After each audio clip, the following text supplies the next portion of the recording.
1608లో టెలిస్కోప్ని తయారు చేస్తే వేల వందల సంవత్సరాల క్రితమే మన దేవాలయాల్లో నవగ్రహాలను ఎలా ప్రతిష్ఠించారు, వాటి ప్రభావం మన గ్రంథాల్లో మన మహర్షులు ఎలా చెప్పగలిగారు ఎప్పుడైనా మనం ఆలోచించామా?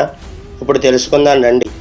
1608 1609 ప్రాంతాల్లో గెలీలియో అనే విదేశీ శాస్త్రవేత్త టెలిస్కోప్ని మెరుగుపరిచి ఖగోళంలో జరిగే మార్పుల్ని, నవగ్రహాల యొక్క స్థితిగతుల్ని మనకు చెప్పాడు అని మన పాఠ్యాంశాల్లో మనకు చెప్పారు.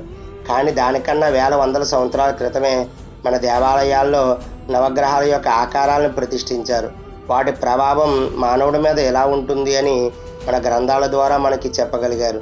అంతేకాక ఖగోళంలో జరిగే గ్రహణం, అమావాస్య, పౌర్ణిమ లాంటి మార్పుల్ని మన పంచాంగాల ద్వారా మనకి చెప్పగలిగారు మన మహర్షులు మనోదృష్టి ద్వారా భగవంతుడిని దర్శించడమే కాక యావత్ సృష్టి యొక్క స్థితిగతుల్ని మనకి ఖచ్చితమైన అంచనా వేసి మన గ్రంథాల ద్వారా మనకి అందించడం జరిగింది.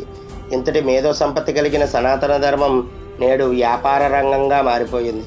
మన ధర్మం మన పునర్వైభవం సంతరించుకోవాలి. ఒక్కో భక్తుడు ఒక్కో మహర్షిగా, ఒక్కో శాస్త్రవేత్తగా తయారవ్వాలి. దానికి దేవాలయాలే వేదిక కావాలి. ఇంతటి సనాతన ధర్మము కాబట్టే నిత్యనూతనము, చిరపురాతనము. ఇటువంటి మరిన్ని వీడియోల కోసము సనాతన విజ్ఞాన పేజీని ఫాలో చేసి షేర్ చేయండి.